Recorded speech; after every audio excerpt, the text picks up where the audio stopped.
lesson, let's talk about what you can do to use PowerPoint as a presentation aid. There are tools and features that make it more comfortable to give your presentation. Let's take a look. Historically, you may have used note cards or printed pages to keep your speaking notes about your presentation.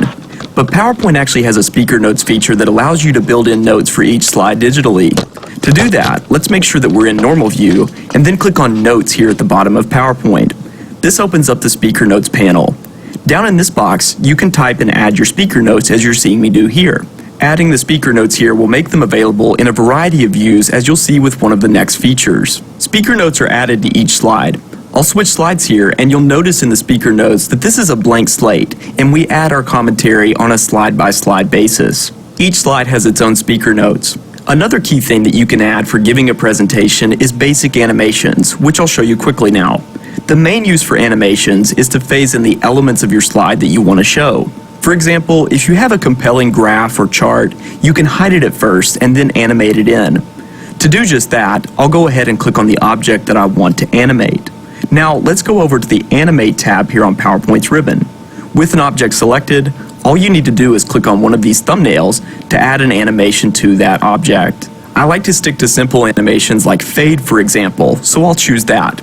You'll see that PowerPoint animates that object onto the slide.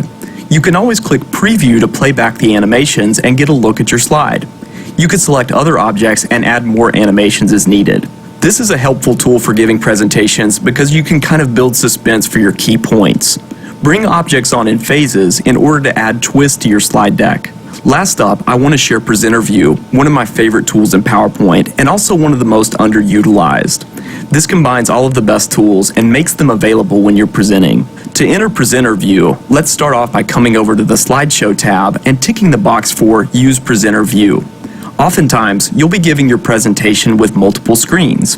Maybe you can see your own presentation on your laptop, and the audience will see it on a large screen LCD display. When you use Presenter View, you'll have a different view than your audience. Let's jump into that view by clicking on the presentation icon here at the bottom.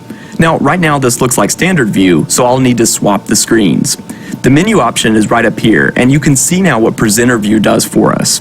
This moved the regular presentation view over to my other monitor. First of all, the speaker notes that we added are all visible now. You can see them on your own screen while the audience will have the normal view of the presentation. This keeps your speaking cues nearby and easy to use and is much better than writing out note cards or ideas on paper. Finally, you can also jump around in your presentation to basically create custom slideshows. I'll click on this icon, and now you can see thumbnails for each of the slides in the deck. Your audience still won't see this, but I can click on any of the slides to jump directly to it. Basically, Presenter View is your cockpit with the most useful tools, and your audience sees just the standard presentation. Next up, I'll show you some techniques to send and share your presentation with others. I'm Andrew Childers for Tuts Plus, and